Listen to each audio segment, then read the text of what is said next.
I can pull it up. It's easy. Right up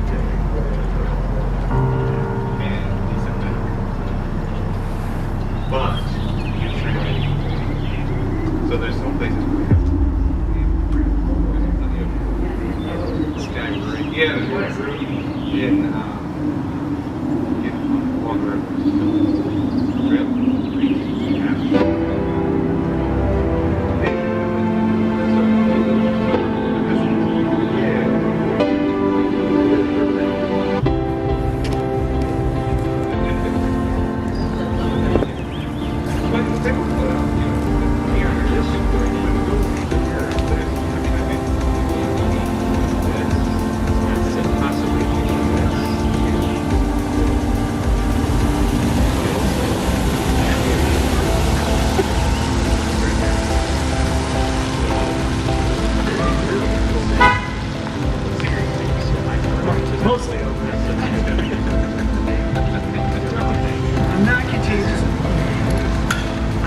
So the CDC tells you. It's been 3 weeks.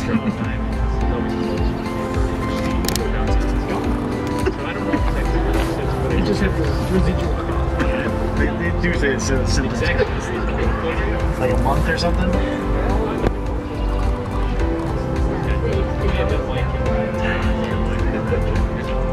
For what it's worth. Very good. Thank you.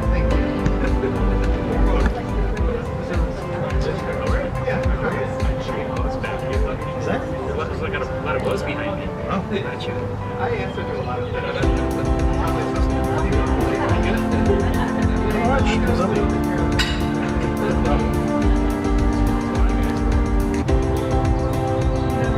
Apparently my daughter was texting me. There's a lot of emojis.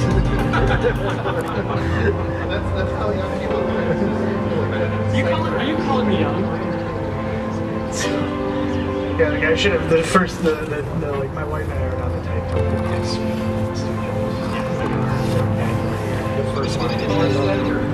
That should have been the first tip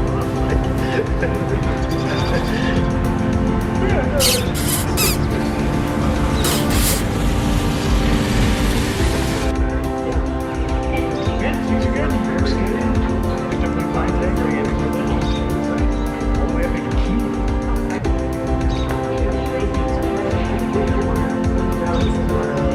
Upper Peninsula,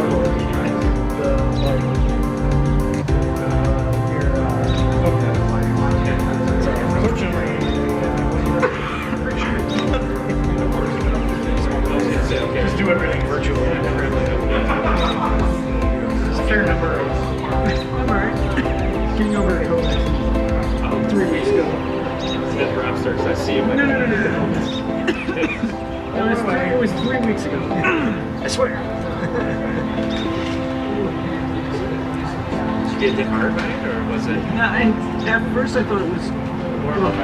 My son got hit really hard. He had 3 days he was like sick with we thought the flu. Yeah. And then he started coughing, and it's like, because the stomach flu was going around school. So it's like, you just got the flu. And I wasn't even at home at the time. Like a month ago? Yeah. Yeah, my kids caught that, the stomach flu. That was worse. Yeah, and like. Did they actually make that in the bathroom? Well, Harvey actually threw up last night, but I think it was because I gave him something bad, like, because he was the only kid, he was the only person in the house. I think it was like a food poisoning thing and not a... No, my son made the bathtub the one time. It's just like, I guess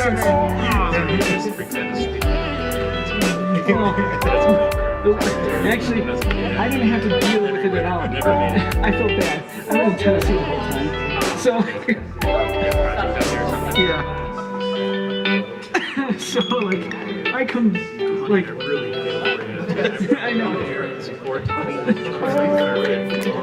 So, like, I came back. I came back on the Saturday or the late Friday night, but it was because it was like 70 degrees out there. My allergies started kicking in.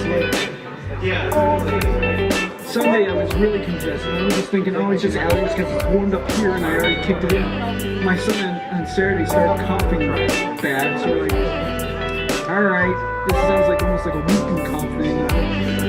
We took him in to get checked. We're like, well, I got good news and bad news. The good news is he doesn't have strep, and he doesn't have the flu. The bad news is he's got COVID. I'm like, oh, sorry, we're not wearing masks. No. So my daughter then tested positive on Monday. My wife, she and my son have been sharing drinks out of the water bottle, like while he was with the flu. It says like, all right, I'm just gonna assume I got it. I'm not. No. 3 weeks ago. 3 weeks ago. I want to be that kind of. I want to be that guy. 3 weeks ago, I did it.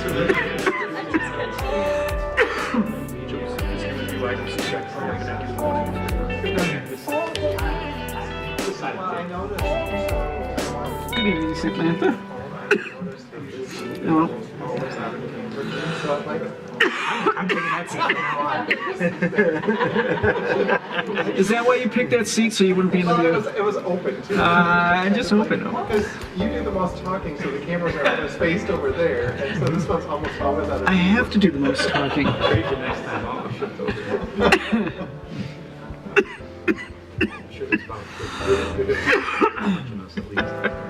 I should. Hopefully that won't interfere too much. I should have got some water before I came out here.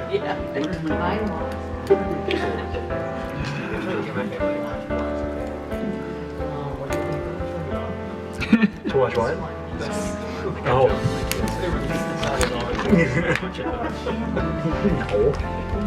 My kids have been watching early episodes of Full House, like reruns.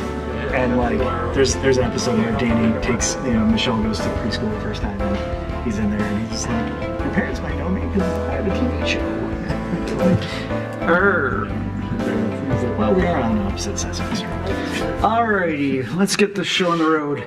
I'd like to call to order this meeting of the Zoning Board of Appeals. Want to let everyone know the ZOR does not write the zoning ordinance, but does have the authority to grant relief where practical difficulty or unnecessary hardship would result. The board would vote on each agenda item following the public hearing. Use variance requests require a minimum of 6 affirmative votes in order to grant their requested variances. Non-use variance requests require a minimum of 5 affirmative votes in order to grant the variances. Please note that any order of the board is valid for a period of 1 year. If you would like to request that the board table or adjourn your case due to the absence of a full board, you must inform the chairperson immediately after the public hearing. We have a full board tonight, so there's no need to any absences. Petitioners shall do their best to limit presentations to 10 minutes. Each participant in a public hearing shall do their best to limit comments to 3 minutes. All right, as stated, we're all here, so that's good.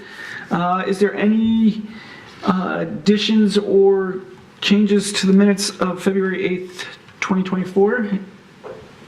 Seeing none, is motion to... I'll make a motion to approve the minutes. Is there a second? All right, Ms. Egan. All those in favor signify by saying aye. Aye. Opposed? All right, motion carries. There is no unfinished business, so we'll move on to new business, case number 24-03-04. Whenever you're ready, you may take it away. Thank you, Mr. Chair. The subject site is a corner lot which is located at the north corner of Vincetta Boulevard and Cedar Hill Drive. And the subject site is currently vacant, and the total parcel area is just under half an acre. The petitioner is proposing to construct a new 2-story single-family house with an attached garage, and it is accessed via Cedar Hill Drive. The zoning ordinance states that unenclosed covered front porches cannot exceed 1 story in height. And if you look at the front facade, you can see that based upon the design of this house, you can see that the roof line of the front porch extends to the plane of the second story of the house, and it also shares a roof line with the second floor as well. So staff considers this design to be a 2-story front porch. Therefore, the petitioner needs a variance to waive 1 story from the maximum allowable unenclosed porch height of 1 story. The zoning ordinance also states that no single-family house can exceed 3,500 square feet of usable floor area, and staff has calculated that the first floor contains 2,727 square feet of usable floor area, and the second floor contains 1,569 square feet. So that comes to a combined usable floor area of 4,296 square feet.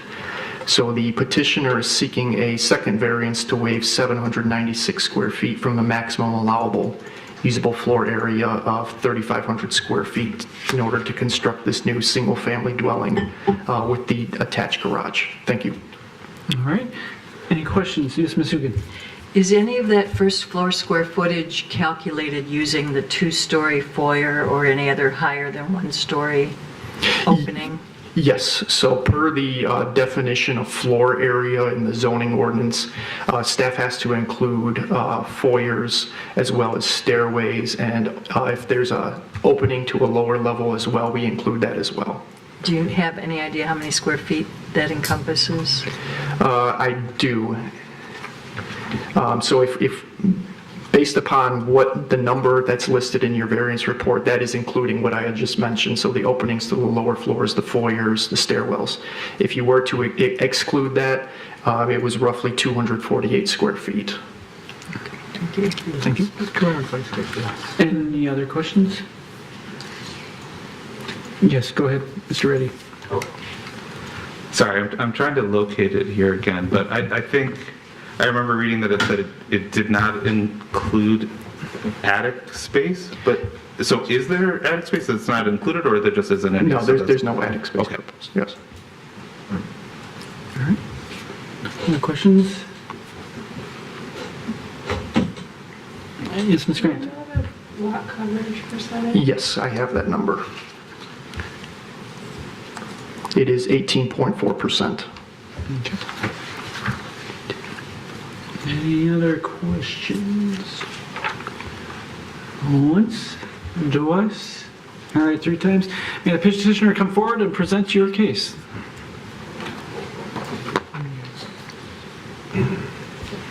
Hey, good evening. I'm Paul Sammartino with Martini Sammartino Design Group.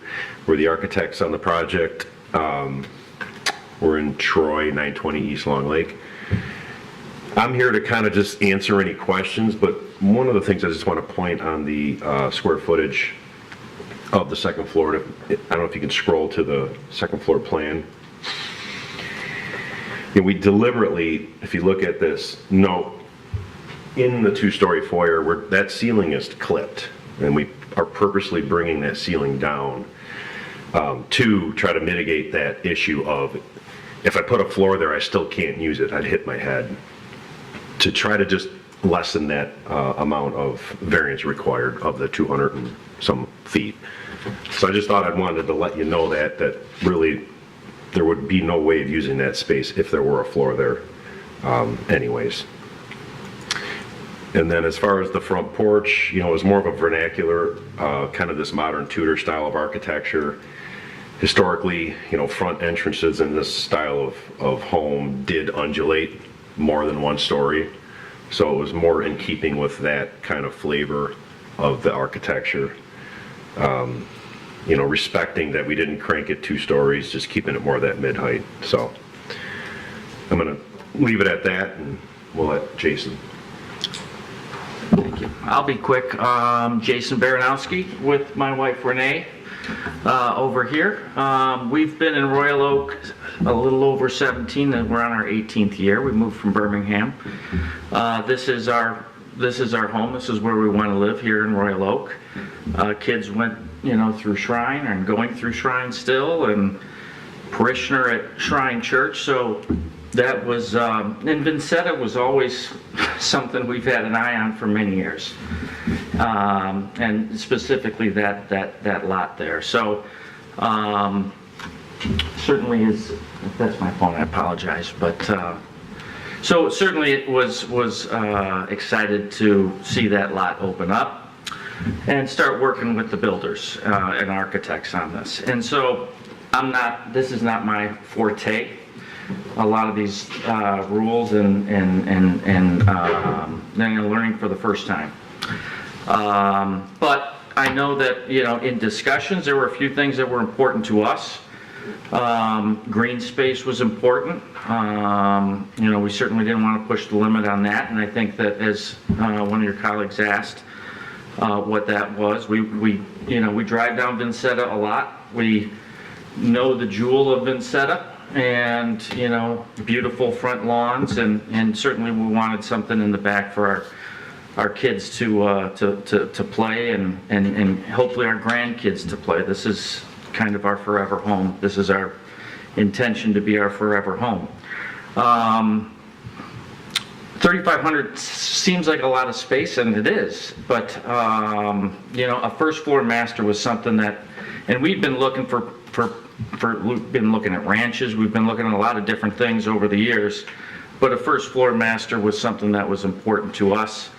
And as such, the square footage starts to creep on you. So while it looks like a big lot, half an acre as mentioned, as we started to block things in, just some of the things that started to add up. So in talking to other builders in the area, not here to petition, but did know that there's over 20 homes that at least we saw, so we're not certainly asking for the biggest house in Royal Oak.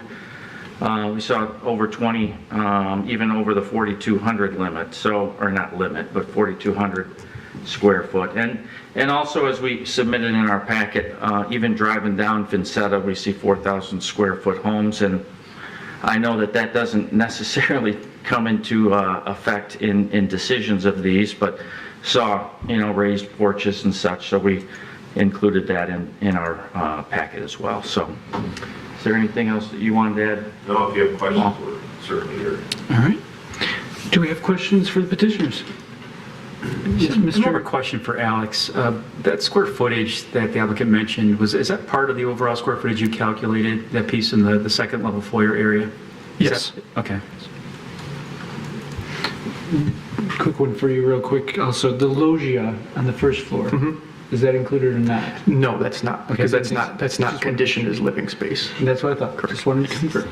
Yes, Mr. Gavin. I saw there was one letter from a neighbor in our packet that was in favor. Did you talk to any other of the, your future neighbors here about this variance? I know they all received notices because Right. they're required to, but I didn't know if you. Not in the direct vicinity. There's probably a half dozen in that neighborhood we talked to, but no, didn't reach out to the ones in the direct. Did the ones that you reached out to or were able to talk to, did they have an opinion? Or They didn't have a negative opinion. fair enough. No, excited. I mean, we've been in the community for a long time. So, and that is a desired, as many of our neighborhoods here are in Royal Oak are. So just through sports, through school, through church, we know a lot of folks. So they're excited, certainly, for us to be in the neighborhood.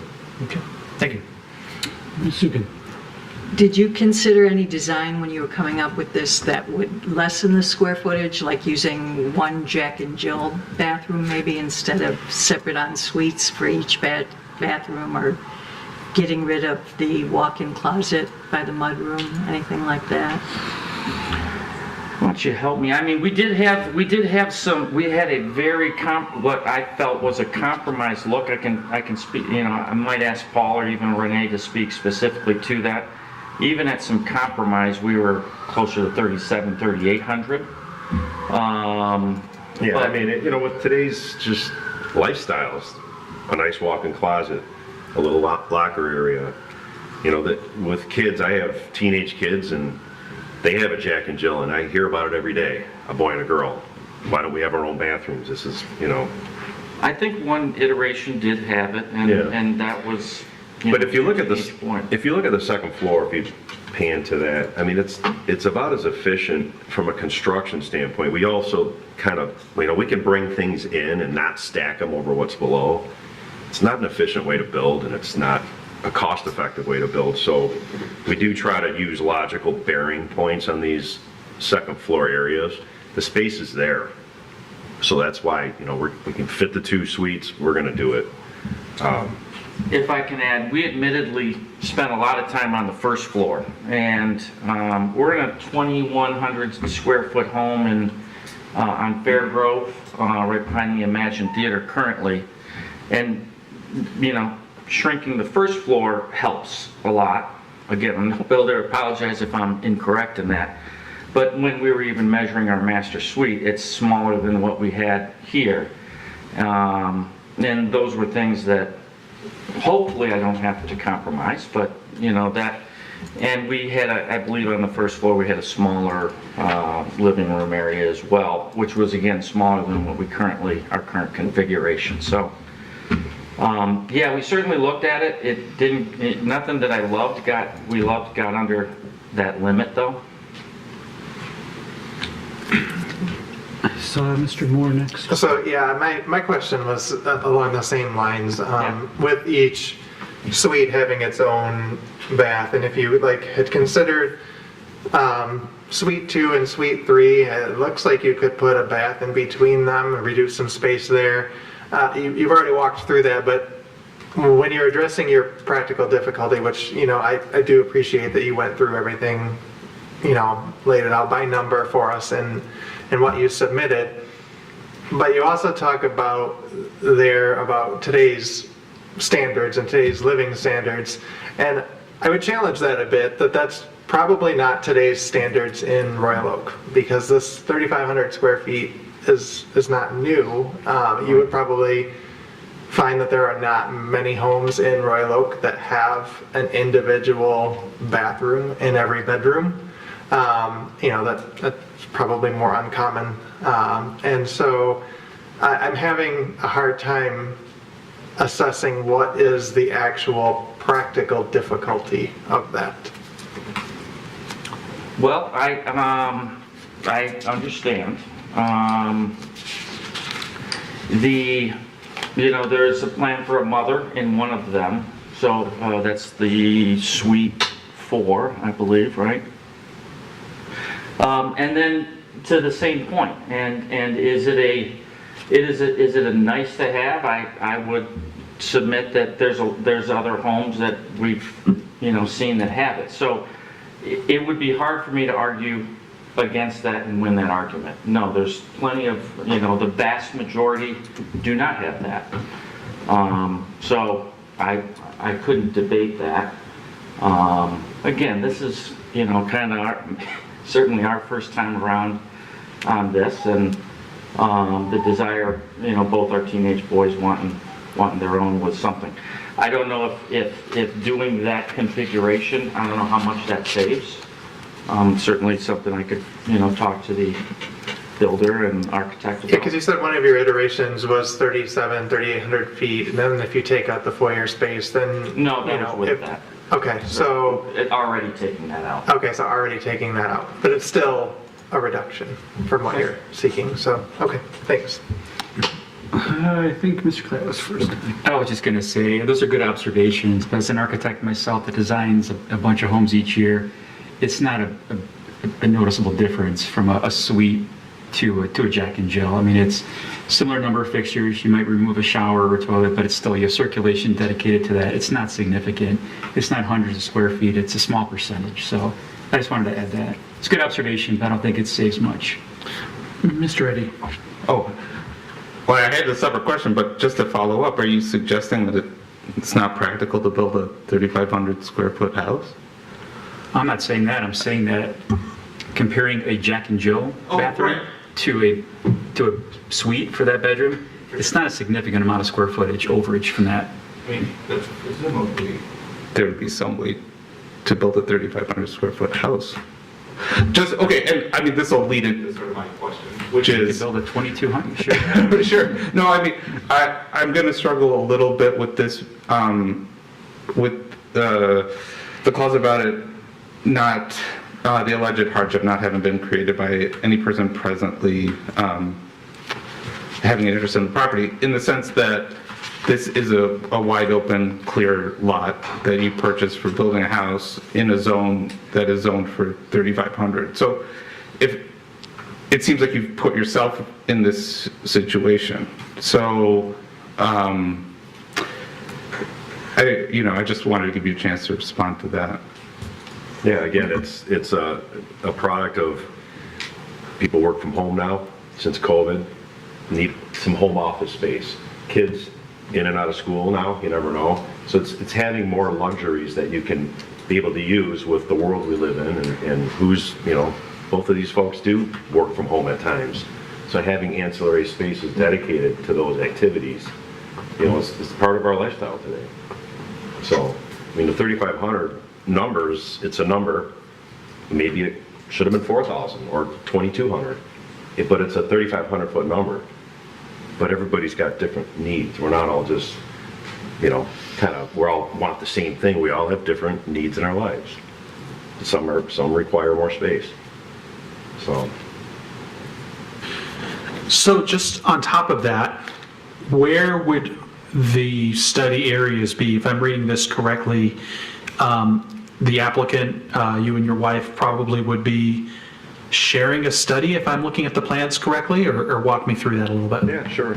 I would primarily use the study. Both of you would use a study? Well, no, I wouldn't say Renee would. Initially, probably one of the upstairs rooms under the current configuration. And again, obviously, which one do you expect that to be? Which what? To work upstairs?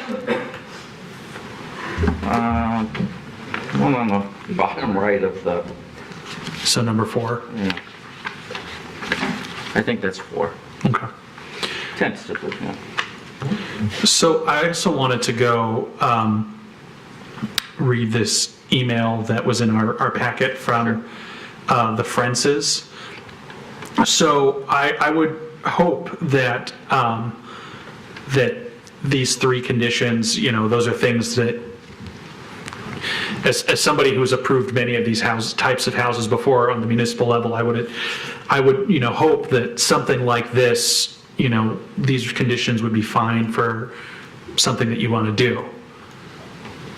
Is that something that you would agree to like the egress will have to stay away from the line, keeping all your drainage on your property and protecting that elm tree that's there? Those are the 3 things that are in the packet. Well, we just talked to them. Yeah.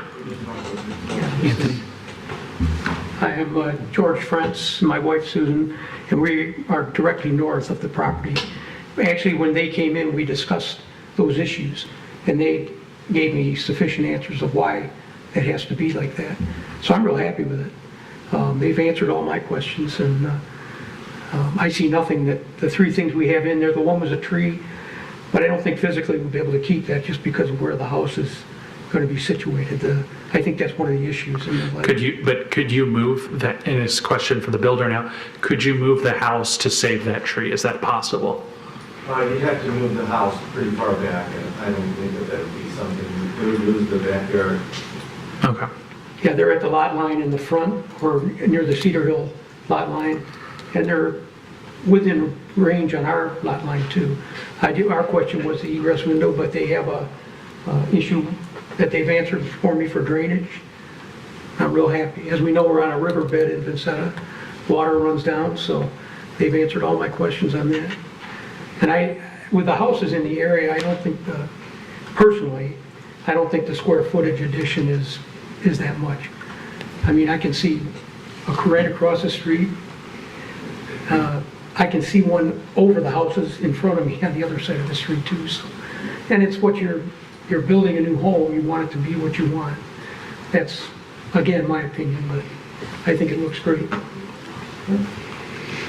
Any other questions for the? No, I was just going to add, I believe those items they reference are really out of our control. I believe that's more of a building department item, building code item, and also a zoning ordinance item. It's allowed there. And I would assume the engineering department would handle any kind of drainage issues. Yeah, and that was kind of what I wanted to confirm, that there wasn't, again, not accusing anybody of anything, but fine. I've seen it in the past where something gets approved and then they say, why didn't this get done? So I just don't want to have that in the future. I understand. All right. Any other questions for the petitioner? All right, seeing none, we'll open up the public comment and then we'll vote on this? Thank you. Thank you. Yeah. Anyone here to speak for or against this item, please come forward for public comment. Going once? I don't know that You can come back up if you want. No, All right. Going once and going twice. All right, we'll bring it to this side. Discussion and/or motions, please. Who wants to take the first? I part? just Mr. have some discussion, because before I moved to Royal Oak, I had almost this exact floor plan with the two-story porch. It was 3,600 square feet, and it was more room than my teenage daughters and my husband and I needed. So it can be done because you're starting from scratch. But the issue I have is this is a large lot. It's the large overlaid area, and you know, it might be acceptable there, except for the houses right near you are not that large. They're down the street or a block over, and it might stick out a little bit. So that's where my difficulty is. But of course, I like the design because I did it myself. All right. Mr. Klett, I think first. Yeah, I just wanted to point out that our board's been, I see over the past few years, we've been pretty consistent in how we've assessed these larger lots when it comes to overage, or above anything over 3,500 square feet. Been pretty consistent with a lot of these. We had a case, I think, back in December that was pretty similar to this, where we granted approval. And again, this is a large lot. It's on Vincetta. If any place can support it, it is the street. It fits in, you know, it's in character of the street and fits the scale of it. So I wanted to point that out. Okay. Mr. Redden. Just along the lines of what people were saying so far. Similarly, I don't know. I looked again at this is a large lot. It's in the large lot zone, and the large lot zoning explicitly says 3,500 square feet. So, should it be higher? Maybe, but there doesn't seem to be anything unique about this lot within the large lot zoning. There's, I think one of the houses there's 4 houses on this corner. One of them is the same size lot, and it has a house that's under 3,500 square feet. I think all of the houses are at or below 3,500. So, you know, like we say, it's not our job to rewrite the large lot zoning restrictions. Like it's a lovely looking house, and you know, I wish I felt that I could give them the variance that they want to have the house that they want, but it just doesn't seem like there's anything unique here. And since they are building on a clear lot, they have sort of put themselves in this situation. So I guess that's how I feel about that. All right. I think he was first. Yeah. So the other thing, just to add on to both Mr. Klatt, Mr. Reddy, and Mr. Moore's comments, I also it got to me when I was told that one of the iterations was at 3,700 or 3,800 square feet. So just to, you know, and also with Ms. Zukin as well, it's hard for me to say that this was not caused by you know, something beyond the applicant's control. I don't have so much of a problem per se with the foyer and the porch. That sounds like that's you know, otherwise you're wasting that space. So but thinking about, like, just to use the applicant, what is a must-have and what is a nice-to-have? And I, for the record, live in a 1,000 square foot house, and I make it work. Again, I don't have kids, I live by myself, but I don't even know on a personal level what I would do with another 3,000 square feet. But again, I understand everybody's different, but when somebody says you can do this at 3,700 or 3,800 square feet, I'm inclined to believe them as, you know, a professional looking at another professional. All right. Mr. Kevin. Just chiming in on those comments, I concur with Mr. Klatt in terms of how we viewed this large lot area. I do think that actually the large lot is in and of itself a practical difficulty given our ordinance and the way it's written. I understand that the 3,500 square feet is in there, but this is not at all outside of what is in that area and what fits in that area. And the only public comment we have tonight is that it actually would do well. So, and on top of that, it fits the lot. I mean, the lot coverage total is 18.4%. It's just not that much. So in that line, I'm in favor of this. And all the comments so far have been on the square footage. I also want to chime in on the one story on the porch, which I also am fine with. I think it would dramatically change that design. I think the design looks nice the way it is, and I see that as being a little unreasonable. So I'm in favor of allowing that as well. All right, Mr. Moore, then Ms. Robinson. Sure. In response to the large lot areas, I'm having a hard time relating this to how large the lot is if the neighbors are having concerns about how close it is to the property line and potential issues with elements of the house, and the house can't be moved. So, I mean, if it was a large lot at only 18%, it seems like there should be some way to accommodate their concerns. And it sounds like they discussed it and it has to stay where it is, which is close to their lot line. So, I think there's other considerations there with the configuration of the property as well. Ms. Robinson. I think this is going to fit well in the neighborhood. It is a large lot. It's a nice looking house. I don't think there's anything here that doesn't fit in that neighborhood. Now, you're going to put this in a different neighborhood in Royal Oak, it wouldn't fit right.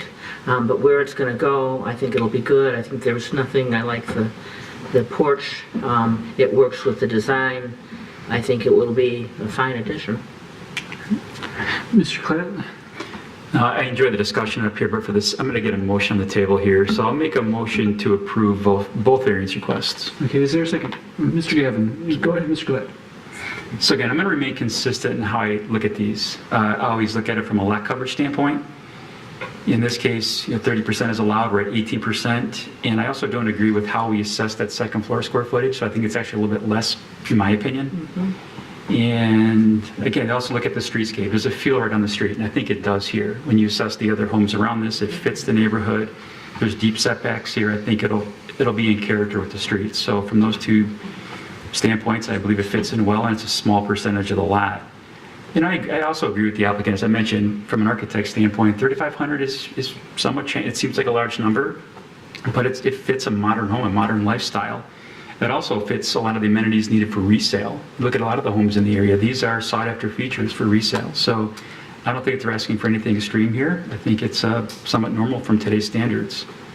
And again, the second story issue, the front, I understand, I believe the whole thought process to keep our front porches low, keep them walkable, pedestrian oriented. But again, by clipping that ceiling, I think it's held below that full two-story look and feel. It feels a bit more quaint. So that's my rationale. Mr. Gavin. I don't really have much to add to that. It's just, I think we meet all the, as I already mentioned, I think the large lot is in and of itself the hardship, or not the hardship, the practical difficulty, sorry. It would unreasonably restrict the owner from using it for a permitted purpose. It will do substantial justice to the owners and the other owners in the district. And that pretty much, I think, covers it, along with the practical difficulty. And just to chime in a little bit further on Mr. Moore's comment on the closeness to the lot line. The building itself is within the envelope. It's not, it is within the setbacks.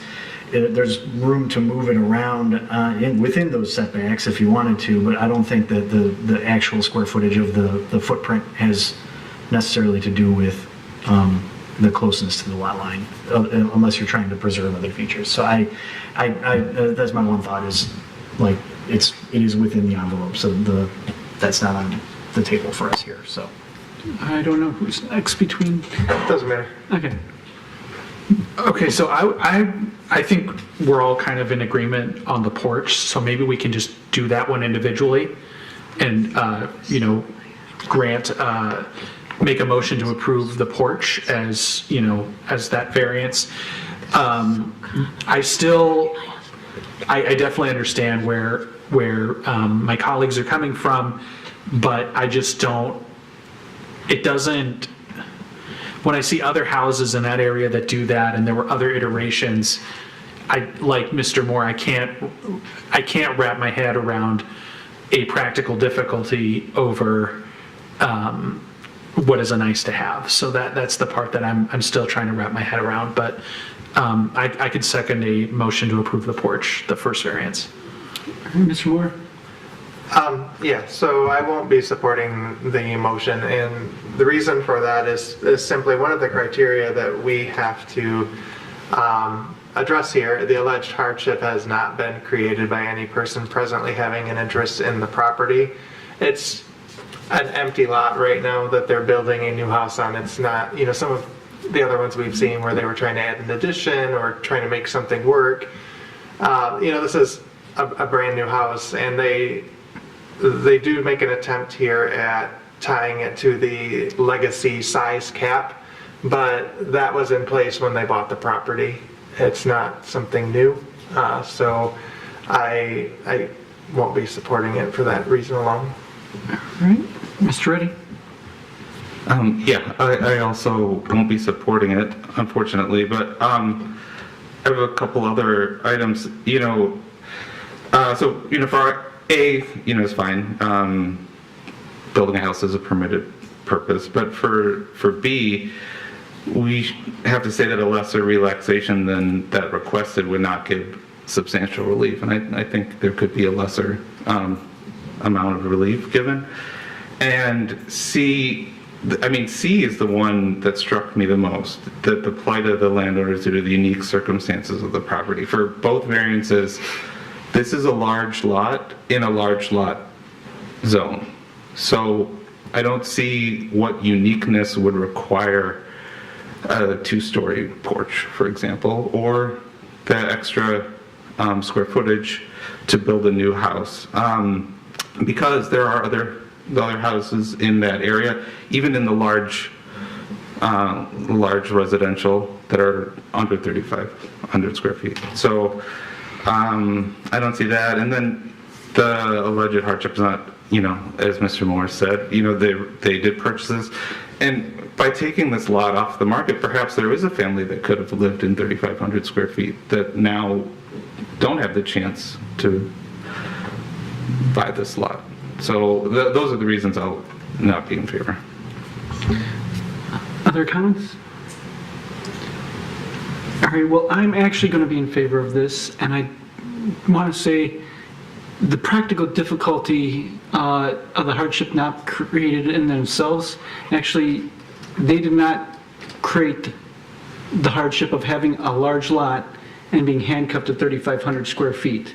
Because whether it's a lot that size or it's a lot that's the normal 6,000 square feet, it's still 3,500 square feet. So that's the practical difficulty there that they did not create themselves. So disagree with both your thoughts on that part. Although I do agree that they did create how much they go over that 3,500, it's not per what the lot size is. They can't help that lot size is that big and they're handcuffed no matter what. I also am, and yes, if we take out the 200 for the foyer and the porch, it's down to about 4,100. If we take out the one bathroom, if it was a Jill and Jack instead, that's probably about another 150 square feet you take out. You're under 4,000, but you can't even tell that anything's been taken out because you're still looking at the same size house.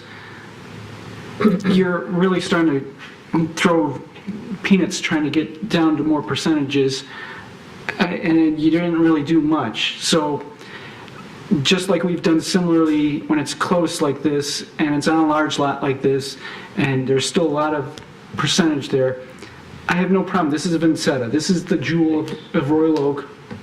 And yes, I agree. I have a basically 1,100 square foot house, family of 4, 1 bathroom, and we all go to the bathroom in the morning. Everyone leaves within 1 hour of getting up. So it's manageable, yes, for us.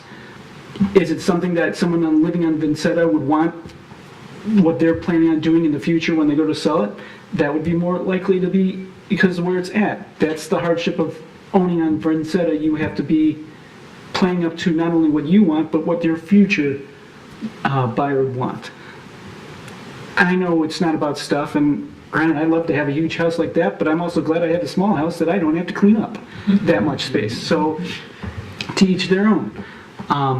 But I think the biggest part is they're a large lot. They're asking just for a little bit over that large lot amount. We've done in the past. I have no problem with it. That's their practical difficulty is the large lot. So I will be in favor of this. And the two-story porch, if you didn't have it and it was one story, I agree. Architecturally, in this sense, it makes no sense to have it one story. In this case, it makes more sense to have two-story. So I have no problem with that. Mr. Reddy. I'm just a little confused. Were you suggesting that 3,500 square feet is a hardship in and of itself? Because that's the limit for large lot and for non-large lot. Correct. So that means if you have a large lot, you're faced at staying at the same footprint no matter what. Correct. Yeah, I guess, what's the harm though? Well, It's not a hardship, it's not a difficulty to have a bigger lot than everybody else, then you have to build a bigger house. I think the design is fine, I think it would kind of fit in, but I don't think it's up to us to change it to larger than 35 on Vincetta. If the city wanted that done, they would have done it.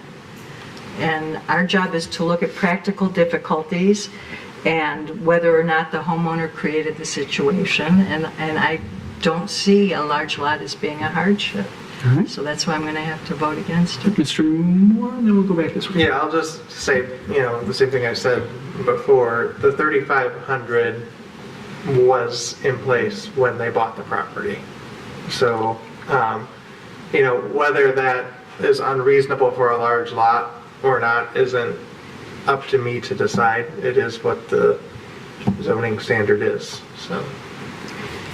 So I'm going to, again, make a motion to just You can't make a motion, Okay, there's make already a- a motion on the table. Sorry. Okay, then I will not make a motion. Finalize his motion first. So I'm also kind of thinking more and more, and the more I think about it, the more I'm going to vote against this as well. I don't see the practical difficulty or the hardship. There are houses on my street on a 5,000 square foot lot that are 25 to 3,000 plus square feet. 3,200 is the one that comes to mind. And that is a very, very nice house. I've seen the online listing for it. If they can do that 3,200 square foot house on a 5,000 square foot lot, I don't see why they can do 3,500 square feet on a 20,000 square foot lot. All right. Any other comments? Yes. My only comment is, it's a suggestion as to whether or not the person who made the motion would be willing to break them out, because I think it could be easily redesigned to be closer to 3,500 square feet, but still keep the two-story porch. Yeah, that's exactly what I was suggesting. And we can go ahead and break that up. We can ask Mr. Clett if Yeah, you'd like to do I that. don't want to but- change my motion, but I don't mind breaking it up because I'm getting a sense of where this may be. I wouldn't mind breaking it up into two, but I want to hold what I... Because I was going to say, I think I can ask Mr. Murphy if it happened to fail. I think you could then redo it as just in the porch and then the other one correct, or would we, if it fails, and It needs to be 5 affirmative votes to grant any variance request. So if there are more than 5 affirmative votes to deny the motion on the table, that is an action taken by the board. okay, gotcha. All right. So, sorry, do we want to split these into two? Let's do that. Okay. All right, so- I would like to It would make be a appropriate for you you to would like then to withdraw amend that your- motion. Okay, I'd like And to for- withdraw my first motion, and then I'll make a motion to approve item A the unenclosed front porch. And I will withdraw my second for the first motion and second this motion. Mr. Moore. I have a staff question.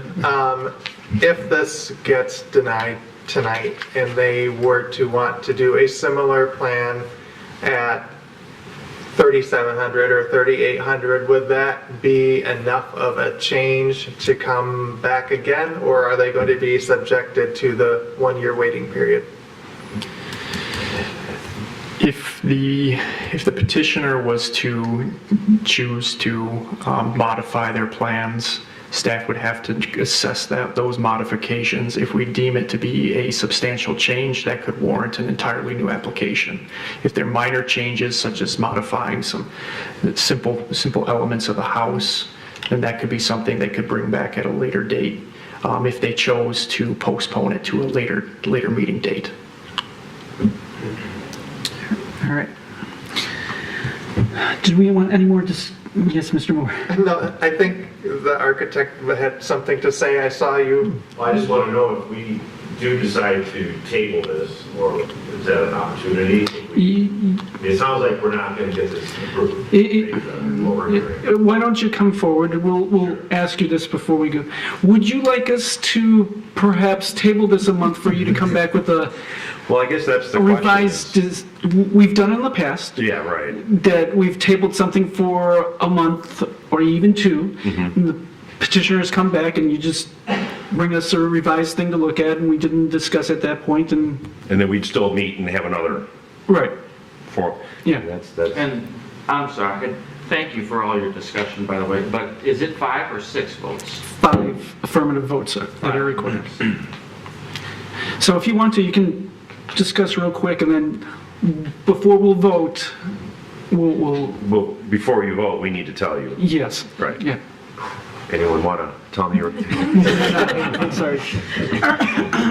All right. Any other discussion on the porch at least? Yes. Oh, no, I just wanted to make sure petitioner, was it mentioned that they would have to wait a year? Yes. Yes. It's, Yeah, it's in the packet now, I believe, but I just. and I say it at the beginning. Yeah. Okay. Any other discussion? Ms. Robbins? I was going to say, that porch, I mean, that is such a common, it's that our rule about that porch is just antiquated. And that porch, you see that everywhere. I mean, that's a very common looking entryway to a house that has a double, and it fits, I mean, we're not talking, this is the premiere of Royal Oak, the Vincetta area, and that fits, it works. So I think when we try to make that work where I might live, it's not going to look right there, but it's certainly going to look very nice on Vincetta. And Mr. Moore? Yeah, I don't have a problem with the porch either. I look at the front of this house as they have it depicted, and I can't envision what it would look like if it wasn't 2-story. So I think it fits in with the overall design. I'll just add one more comment to what I have to say too, and I've brought this up at other meetings too. When we wrote the 3,500 maximum square footage, it was a different time. And we do have different lifestyles than we do now. And we look at that as obsolescence or functional obsolescence, that we are using more space. We're doing more things. I want to say living more in our houses. Again, that's why this seems to fit in the lifestyle today. Mr. Gavin? It's not that we can't live in 5,000 or 500 square feet or something. 500. I guess I can't really tell if we're about to vote on this particular portion of the variance request. My question now for staff again is it a problem if we vote on this one portion and then table the other portion until next month? Oh. No? Okay. Just wanted to make sure. We hadn't done that before. So.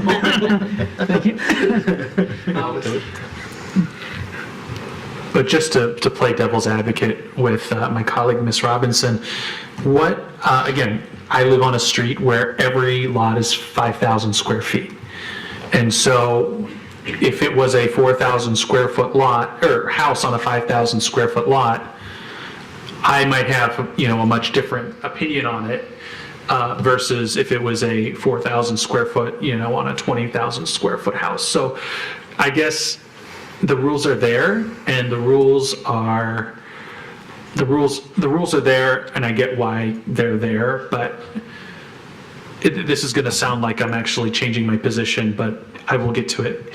The rules sometimes are meant to be broken depending on, whatever the situation is, but when you have 4 times the amount of lot space, I just don't see the practicalness of it. Okay. Any other discussions on this motion? So on this, I'm going to be opposed on this one as well, just from the point of view of the uniqueness criteria. This is a pretty regularly shaped large lot in the large lot zone, and if we're saying that you should be able to have a 2-story porch here, we're effectively saying you should be able to have a 2-story front porch anywhere, because there's nothing unique about this lot. So that's why I'll be opposed. All right. Any other comments? All right, we'll move to the vote. All those signify by saying aye and raise your hand. Aye. Aye. This is of course, sorry. This is only the porch? This is only the porch. This is only the porch, as the motion was. All those signify by saying aye and raise your hand. Aye. Aye. Opposed? All right, motion carries. All right, before we do a motion one way or another, do you want us to table the percentage or go through with it? Go through it. Okay, all righty. Then I need a motion one way or another, for or against. I'll make a motion to approve item B. All right. Mr. Gavin, all right. Support. Any additional comments that anyone wants to make that we haven't already argued back and forth between each other? Seeing none, okay, we'll move to vote. All those in favor signify by saying aye and raise your hand. Aye. Okay, 1, 2, 3, 4, 5. Opposed, raise your hand. Say nay and raise your hand. Oh, wait. Did you change your position? I did. Oh, wow. Okay, so my mistake, 6-3. 6-3, all right. So the motion carries 6-3. Congratulations.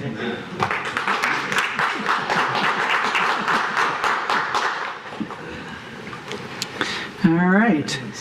Case number 2403. You're welcome. Thank you. You're welcome. Number 24-03-05 for 717 Lexington Boulevard. Whenever you are ready, take it away.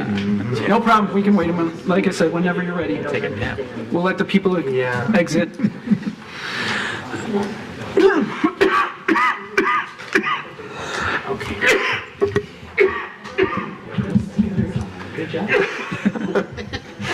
You need a Heimlich? This property is located on Lexington Boulevard.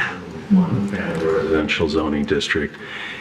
This property, as well as the surrounding properties, are fairly standard in their lot width, but they're exceptional in their lot depth at 250 feet in depth. As you can see from the photograph on the screen, the house has an attached garage that projects out beyond the living space into the front yard. If we measure the setback, which is to the nearest point of living space, the house has a front yard setback of about 80 feet. Under the ordinance, there's a maximum allowable setback in this zoning district of 50 feet.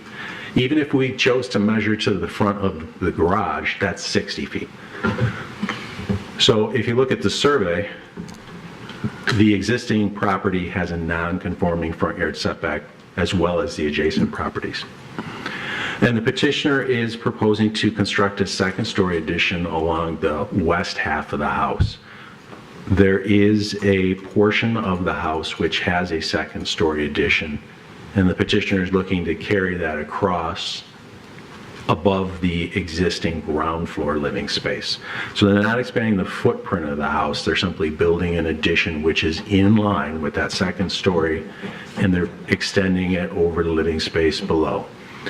And in doing so, the setback for the addition would be 85.4 feet, which again is non-conforming. So the existing structure is non-conforming, and they're looking to expand it in a non-conforming way.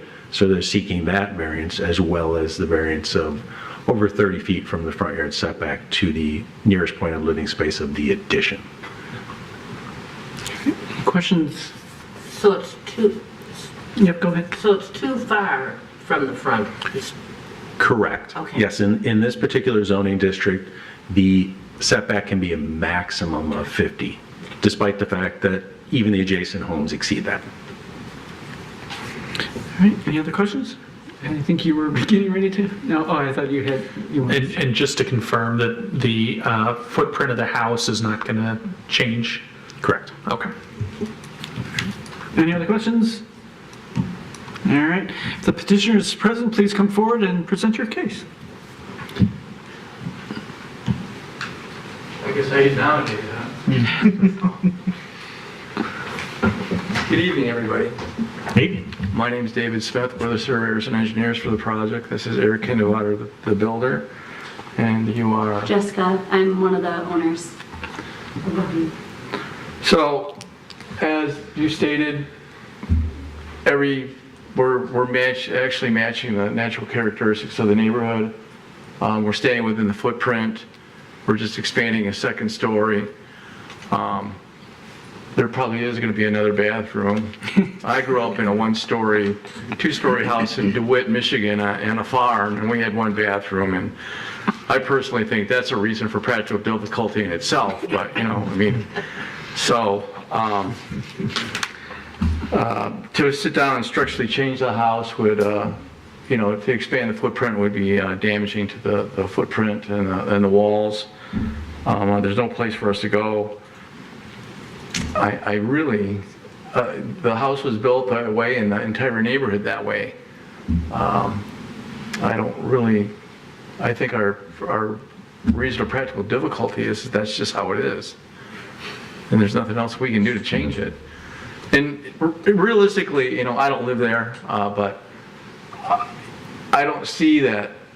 And I was listening to one of the petitioners say that, how the zoning got created, and at a time that I don't see how, when you have a 250-foot deep lot, I mean, the way this perfectly, you have a beautiful front lawn and a nice deep backyard, I mean, you're utilizing the value of the lot, so there's kind of a rule, make the house fit the land, don't make the land fit the house. And I think that this addition it works well for what the neighborhood is. Takes any more questions if you want. Do we have any questions for the petitioner? All right, I don't see any. Thank you very much. Public comment, you jumping the gun there. Okay, you may sit down. And is there anyone to speak on this case for public comment? Going once? Going twice? All right, 3 times. I know Mr. Klatt's itching at it. Go ahead. Unless somebody else wants to go. Go ahead. Go ahead. I'm going to make a motion to approve both variance requests, A and B. All right, is there a second? Miss Robinson snuck in Mr. Reddy, sorry. So this case is identical to when we had, I think it was on Mount Vernon back in January on the corner of, I guess, Main Street and Mount Vernon, same identical situation. There's nothing, it's an existing condition here. So again, it's an existing non-conforming condition. You did not create this, created by the previous owner. To ask you to build this second story out to meet that would be insane. So again, it seems pretty logical approach here, and I think you meet all the hardship criteria. I'm not even going to go through it. You meet all the hardship criteria, in my opinion. The practical difficulty. Practical difficulty. Apologize. Miss Robinson. And he said it quite well. Okay. Any other comments regarding this one? Go ahead, Mr. Reddy. I mean, this one is clearly why we're here, to grant variances. I'm in favor because this is a very unique situation. So. All right, I agree. There's no other discussion. We'll move to vote. I was going to make a not serious comment, but I'll stick to the serious one. I did see looking on Google Maps, there are other houses on this block, so I agree with everybody here. This one's a slam dunk. Okay. All right, any other, nothing? All right, all those in favor signify by saying aye. Aye. Opposed? All right, this one carries. Congratulations, best of luck to you. Applause this evening. I'm not used to the applause. Keep it up. Case number 24-9 -03-06 for 31968 Woodward Avenue. Whenever you are ready, you may take it away. This property is on Woodward Avenue, just south of Normandy. It's a one-story commercial building that's just over 1,300 gross square feet of floor area. It's vacant, and it was formerly an audio equipment retailer. The petitioner is proposing to convert or renovate the interior of the building to a skills training facility for those that at the end of the process would want to become certified nursing aides. That use requires a greater amount of parking per the zoning ordinance than the former use retailer. So our office would be able to provide a signature of approval for similar retail uses, but because the proposed use requires an additional amount of parking that the site can't accommodate, they're here in front of you seeking a variance from that standard.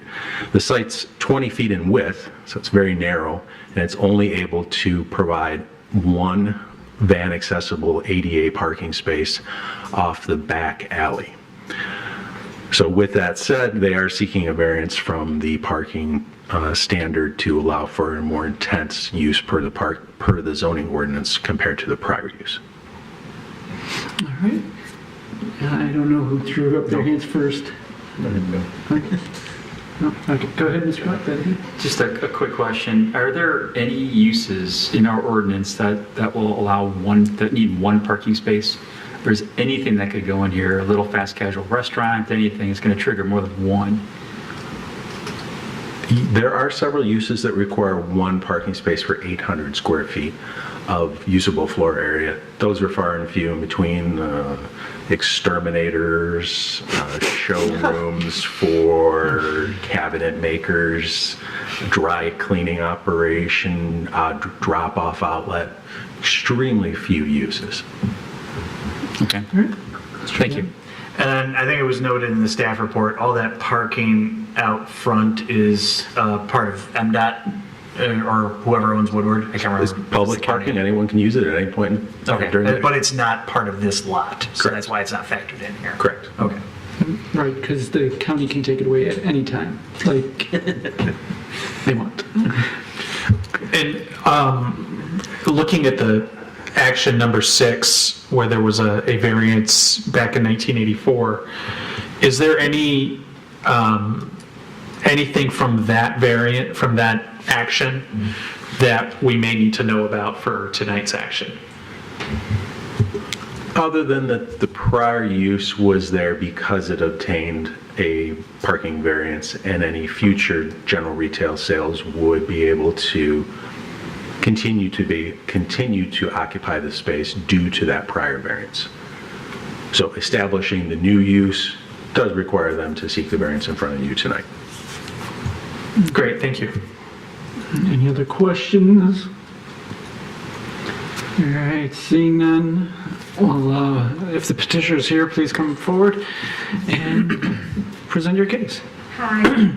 Hello, my name is Patricia Head, and I am the owner of Eliza John Career Institute. I do plan to open this facility for a certified nurse assistant training program.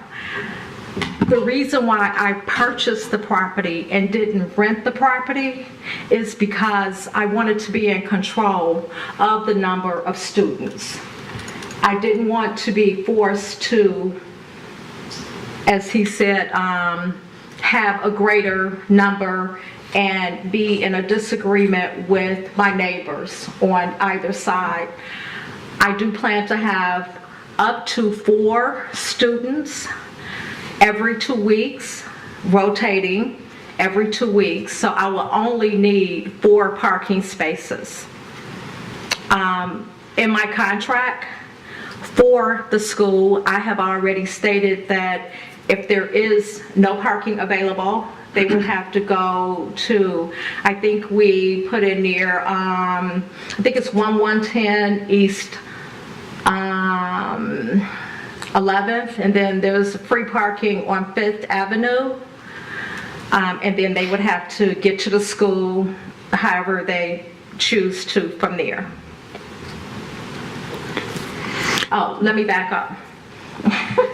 I heard the first gentleman say that he was a part of Royal Oak. So am I. I own other property in the city of Royal Oak. My children, both of my children, went to Shrine Elementary School, grade school, and high school. I have been what I would think a great asset to Royal Oak for many, many years, way over 27 years. Although I live in the city of Detroit, and the reason why I choose to live in the city of Detroit is because I own and operate group homes for the mentally challenged in Detroit. So your questions? I think I saw Mr. Continue first. I'm jumping. No, I just wanted some clarification. You said, how many parking spaces did you say? 4. I would need up to 4. Well, what about you? Are you the instructor? So the instructor can be dropped off. I'm telling you, this would not be, can be dropped off, Uber, but up to 4. Up to 4. But you do have. And there is a parking space in the back of the building. Yeah. That once, in Jesus' name, I get approved, I can move forward with putting concrete back there because the concrete is in horrible condition. Mr. Moore. What will your hours of operation be, and do you know if those will be harmonious with any of your neighbors? Because those parking spaces out front are shared spaces, and do your hours, conflict with their hours? Are you in the evening and they might be closed already? Have you done any research on that? 7:30 a.m. to 12:30 p.m. Monday through Thursday. Okay. It is a 50-hour in-class training program, and the additional hours will be at a clinical site in Allen Park, Michigan, which is far away from Royal Oak. Thank you. Okay. That's it. Just to confirm, will that parking lot in the back, will that be ADA compliant, or? I'm sorry? The parking lot in the back of your building, that's going to be the ADA space? The parking lot, in the parking space? Yes, in the back. In the back. If I have to use it, I will use it if I can't be dropped off or don't get an Uber, but it would not be a space for the students. I'm asking for up to 4 spaces in the front. So who would use that space then, in the back? It's like a block of concrete right in back. So it wouldn't be a parking space? For the student, it can be. It can be. So I see cars back there now, but I'm not sure. So I guess the question is will granting of this variance cause, and maybe this is a staff question, granting of this variance, will it cause any issues with ADA parking at the site? No. Okay, that answered my question. Thank you. All right. Mr. Reddy, you're next. Okay. That section of Woodward is like very well served by SMART. You have the 450, the 460, the 461, the 462, and I think there might be another one. Do you think any of your students might take the bus?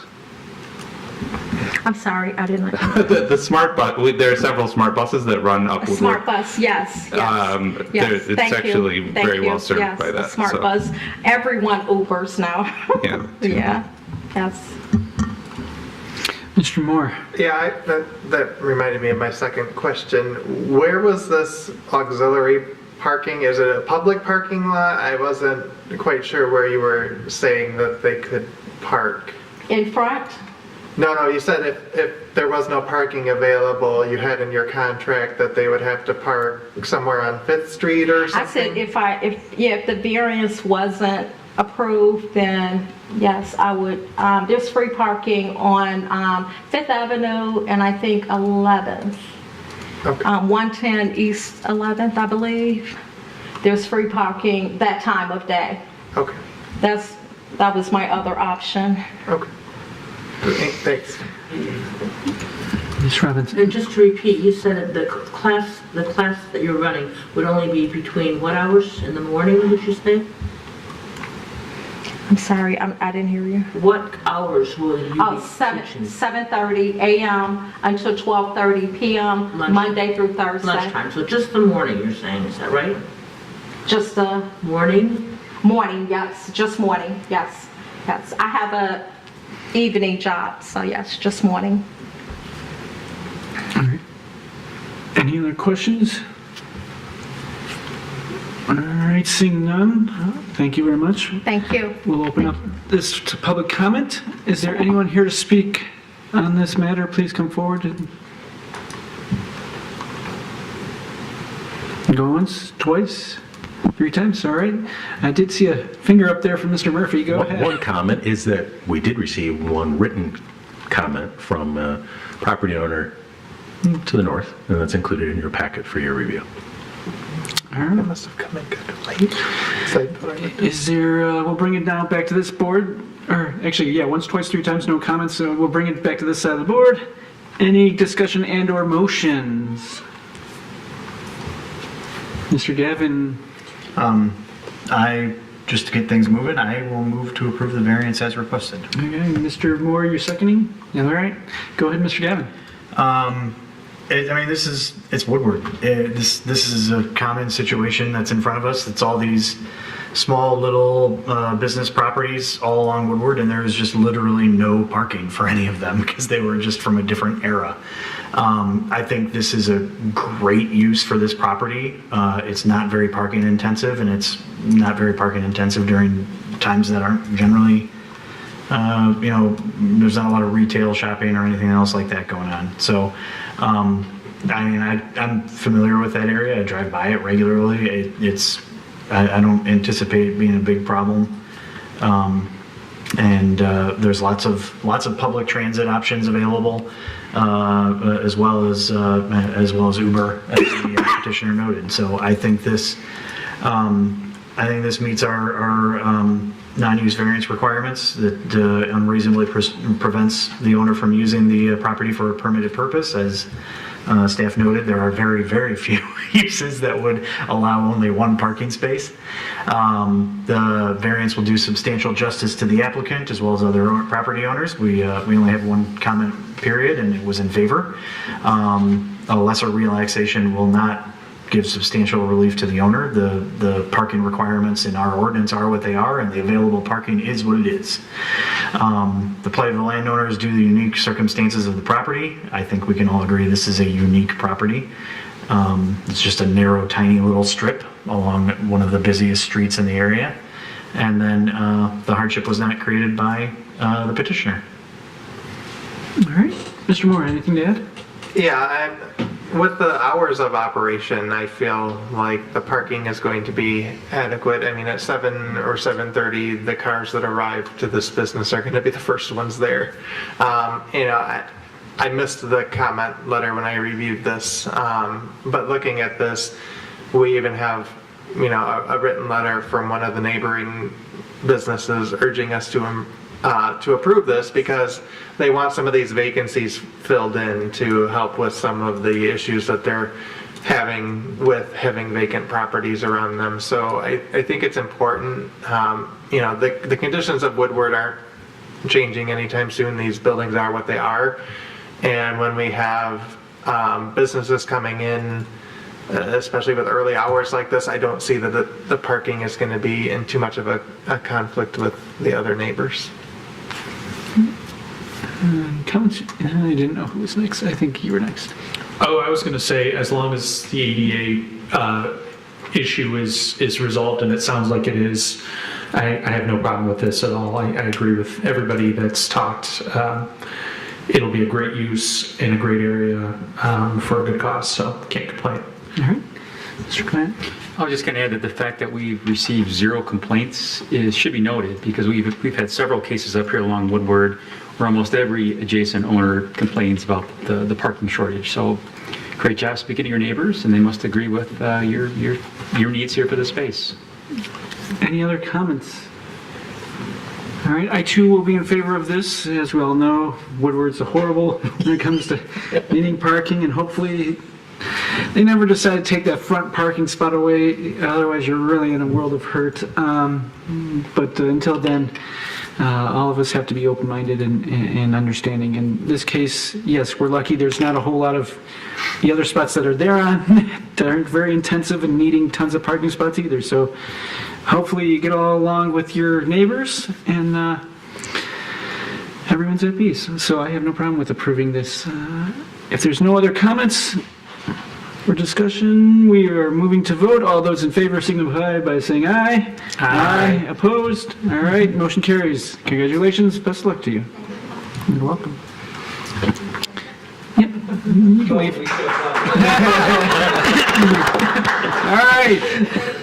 This is the one that everyone's been waiting for. This is a new thing. Case number 24-03-07. We're going to make all the other commissions jealous. Man, I don't know what to do now. 24-03-07, 4218 Seminole Drive. Whenever you are ready, you may take away. Yes. The subject site's located on Seminole Drive within the one-family residential zoning district, and it's currently developed with an existing single-family dwelling and as well as a existing detached garage. The petitioner has noted that they are proposing to demolish that detached garage as well as the existing driveway and shift it to the other side of the property. So they are proposing a new attached garage and the accompanying driveway at that side of the property. And if you look at the floor plans, they also include a workshop room at the rear of the driveway. Staff has included this as part of the accessory ground floor area because its use itself is ancillary and it's not accessible from the dwelling itself either. So if you take into account the new attached garage plus the workshop room, the combined floor area would be 1,196 square feet in size. And the zoning ordinance states that the total ground floor area for accessory uses cannot exceed 10% of the total lot area nor exceed 800 square feet. So whichever threshold you hit first is which one would apply. So the new garage and the workshop only represent 8.9% lot coverage, but obviously combined they do exceed 800 square feet. So the petitioner would be seeking a variance to waive 396 square feet from the maximum allowable accessory ground floor area of 800 square feet. Thank you. All right. Yes, Mr. Robinson, you're first. The workshop is not heated, right? Yeah, it's going to be accessory floor area. So it's not going to be conditioned as a living space. If it had been heated, then it would be part of the house, is that? The only way for staff to interpret the proposed workshop as being part of the house itself, so in other words, not ancillary, is number one, it would have to be accessible from the house itself in a natural flow. So that means it would have to be accessible from the mudroom or the hallway. It would also need to be fully furnished as living space, so that goes to what you were mentioning. So it would have to have HVAC, insulation, have the full ductwork, etc. The space itself would also have to be assessed as living space as well for tax implications. Ms. Sugan.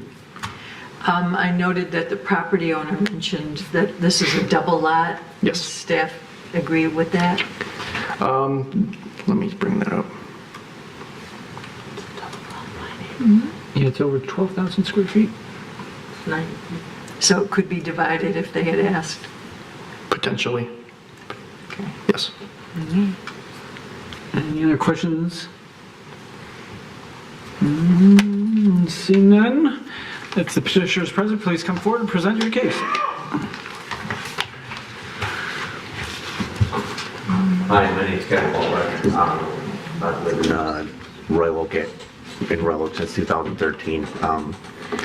We actually only moved like 8 houses over because we liked the neighborhood. So we moved from Fulton Place over to Seminole when this house came up for sale.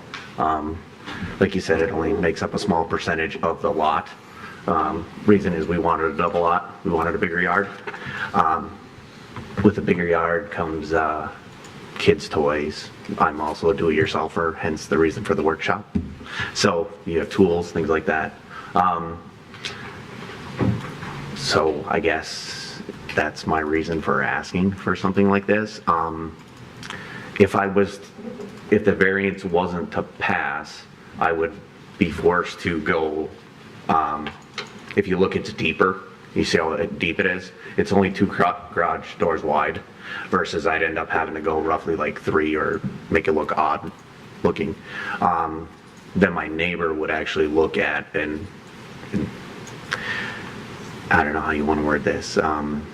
It just won't look like a smooth flowing house, okay? And my garage would look disproportionate to my house, okay?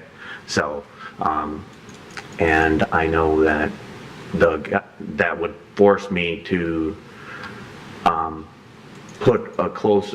build closer, if I had to do that, build closer to my left lot line as you're looking at the house. And when looking at the right side, that current garage, I don't know why they built them so small back then, but I actually think the garage is within the 3-foot mark, so I couldn't stay on that side of the house as it is and still have a garage big enough, because the current garage is useless. I can't fit in it with my truck. So, do you have any questions for me? Mr. Clement? So I have a question for Alex. Yes. On that left-hand side, what is the required setback? Is that 5 feet because they have such a heavy setback on the right-hand side? Yes, so the side yard setback from the left-hand property line, that's within compliance. The minimum required side yard setback there would be 5 feet. Okay. I was just asking because, I mean, I like the fact they kept the addition narrower and deeper versus spreading it out more to have more, be more impactful on the street. So I just wanted to make sure that so it's 5 feet. Okay, thank you. We don't want it to look like there's an addition. Thank you. So, Ms. Robinson? I just wondered what you said you had tools for the workshop. Are you a car guy or a wood guy or just? all of the above. I work on cars, my own cars, but yes, I have all like, woodworking tools, things like that. So, go ahead. And would you use the garage as a place to keep your playthings, like your play cars, or? Yeah, I don't think I'd have a choice with that. Hopefully not gonna lose a whole stall to my kids, but we'll try and prevent that. Okay, I don't know if we can grant, whether or not your kids can use the space or not, but. I mean, technically there'll be more than, if you count toy cars, there'll be more than 2 cars in there. Yeah, so. I do have a question for Alex. I just wanted to confirm, if we were to deny the variance and he had to go back, that would cause non-conformance on that side, is that correct? I'm sorry, can you repeat that? If we were to deny the variance and he had to expand his existing garage as it was, would that lead to a violation of the setback requirement? It would honestly depend on how the petitioner would want to make those specific modifications to the garage. If he could make it in a way that met all zoning ordinance requirements, then that'd be something that staff, could sign off on. If not, then there's the situation. He could have to apply for a new variance. Okay. Yeah, to answer your question, the current garage, I think, is already within 3 feet of the property line, and I'd have to go towards the inside of my lot. I can't go any deeper. And that's the issue I have with fitting a vehicle in it. It's only 17 feet deep, the current garage. So. Yes, Mr. Reddy.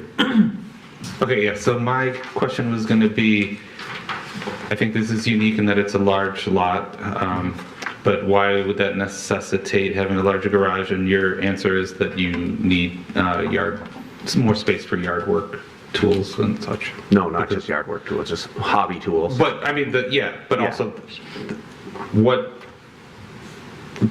But anyway, the uniqueness of the lot necessitates more garage space. I think that's the answer you gave, so that's fine. Yeah. Any other questions for the petitioner? Nope. All right, seeing none, thank you very much. We'll open this up to public comment. All right, thanks. Anyone who'd like to speak on this case, please come forward and let us know.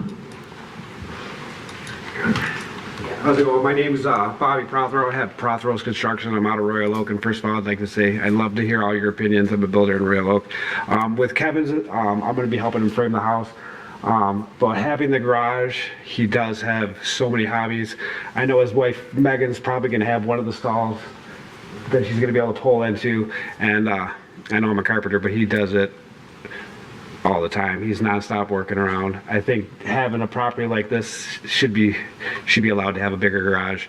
I'd love to see just keeping the house as it is, and instead of splitting it up and seeing two big houses right next to it. I live 2 blocks away on Samoset, and I just love that area, Royal Oak, Beverly Hills, and I just think Kevin and they have kids, and he's nonstop all the time doing stuff. So I think just having that workshop, I wish I had it at my house. So I don't know. That's my thoughts. So I appreciate it.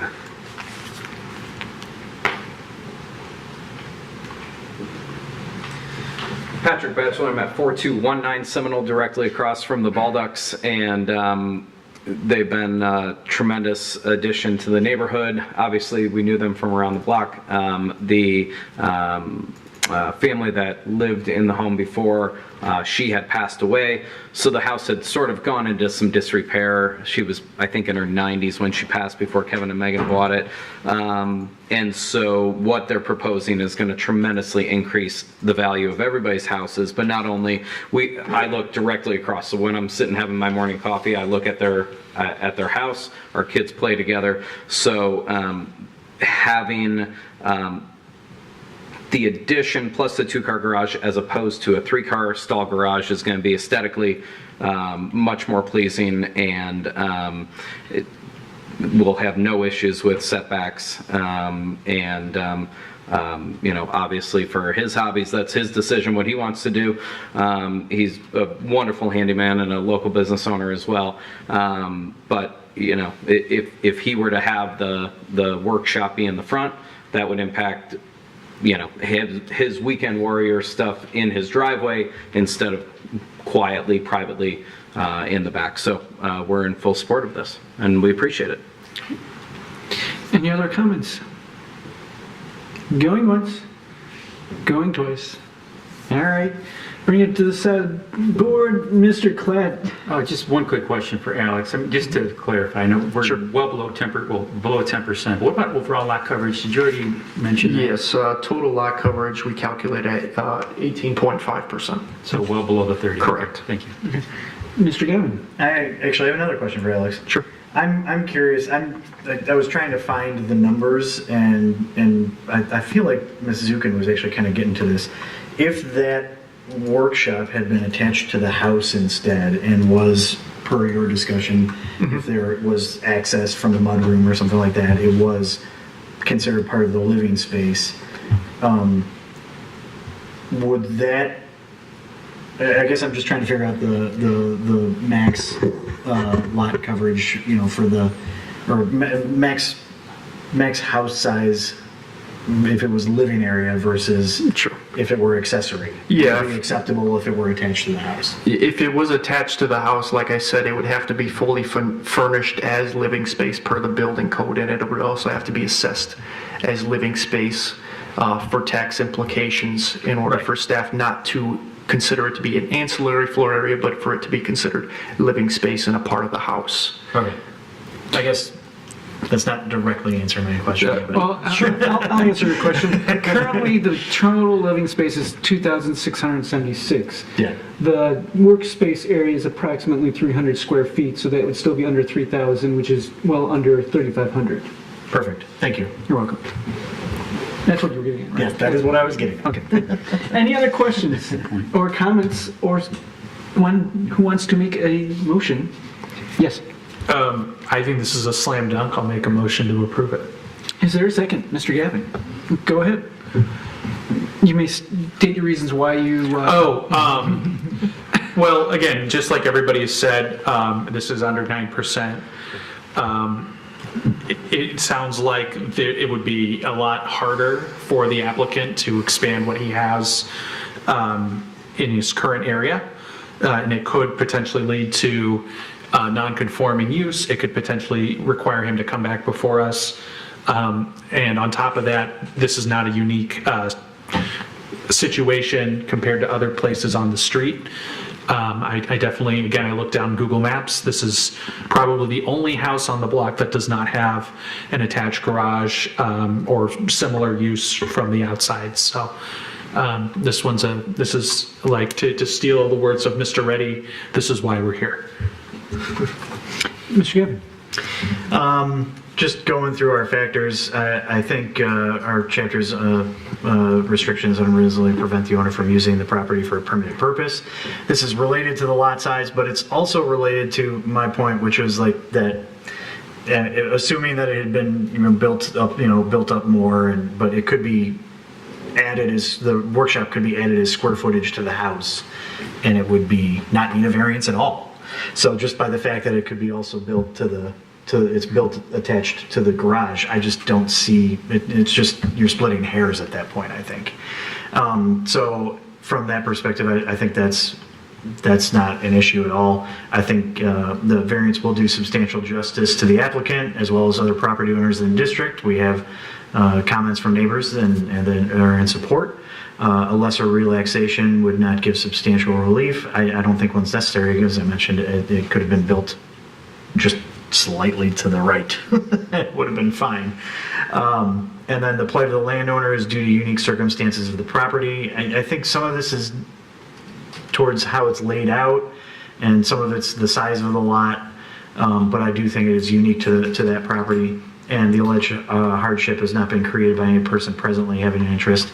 That house is the shape that it is, and the lot is built out the way that it is. I see that as not being an issue that the owner here created. So I think we can go. Any other comments?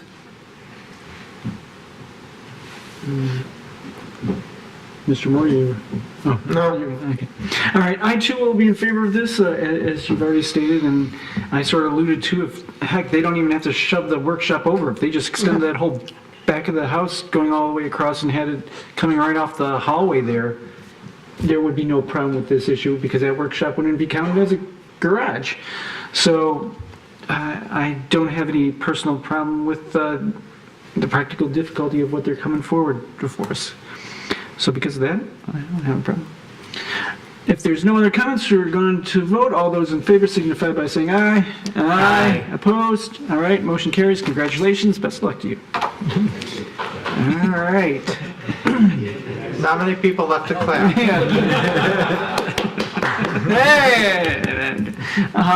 Moving on to other business. I don't believe there is any. Nope. All right, then general public comment. Sir, did you want to say anything, or you're just here just for the fun? Just here for the fun. All right. Anyone else here in the public comment? No one? Once, twice, three times? All right. Who wants the mystery motion? Mr. Moore. Motion to adjourn. Is there a second? Mr. Reddy, I saw you. No, I think Mr. Reddy's good. Yeah. But all those in favor signify by saying aye. Aye. Opposed? All right, we're done.